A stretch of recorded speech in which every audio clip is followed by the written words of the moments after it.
আমার বাড়িতে 3 কুলে কেউ বিয়ে করছে না, তাহলে আমি 5 জনের সাথে তথ্য সহায়তা বসেছি। বড় একটা ভাবার বিষয়, right? So the thing is that বিয়ের জন্য তথ্য সহায়তা হচ্ছেই না। সো আমার উপরে দায়িত্ব পড়েছে যা গিয়ে সুপার মার্কেট থেকে কিছু জিনিসপত্র কিনে নিয়ে আয়। আমরা মেনলি 4টে তত্ত্ব ট্রে সাজাবো। কি বলতো, আমার বাড়ির লোক না ঠিক আমার মতনই ক্রিয়েটিভ।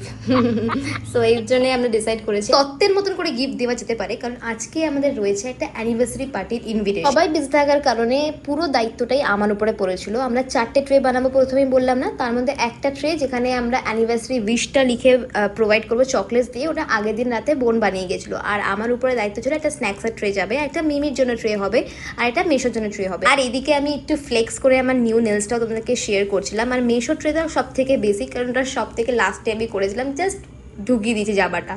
আর এই হচ্ছে আমার ফাইনাল লুক। কেমন লাগছে জানি। আমি ডিস্কো বলের মতন চমকাচ্ছিলাম, কারণ আমি প্রচুর ভোরে ভোরে হাইলাইটার লাগিয়েছিলাম। এটা আমার জন্য প্রচণ্ডই স্পেশাল, কারণ এটা আমার জীবনের প্রথম নিজের শাড়ি। এর আগে আমি সবসময় মায়ের শাড়ি পরতাম, তো এটা আমি সেকেন্ড টাইম পরছি। এদিকে আমার মা আমাকে প্রচণ্ড বকাবকি করছে যে চল রে বাবা চল, কিন্তু এদিকে তো উবের কাকা আসেই নি, এখনও তার 8 মিনিট সময় লাগবে। আমি ভাবলাম বসে না থেকে চুলটা একটু ক্রিম করে নিই। আর এইদিকে আমার মাকে দেখো কি সুন্দর লাগছে না বলো? আজকে আমি আমার মাকে মন খুলে সাজিয়েছি, কারণ মায়ের কোনো বারণ শুনিনি। কমেন্ট সেকশনে মায়ের জন্য একটা হার্ড রিয়াকশন দিয়ে যাবে, তার কারণ আমার মা ডিজার্ভ করে। এমনিতে মাকে সুন্দর দেখতে, আমি আরো বিউটিটাকে এনহ্যান্স করে দিয়েছি সুন্দর একটা মেকআপ দিয়ে।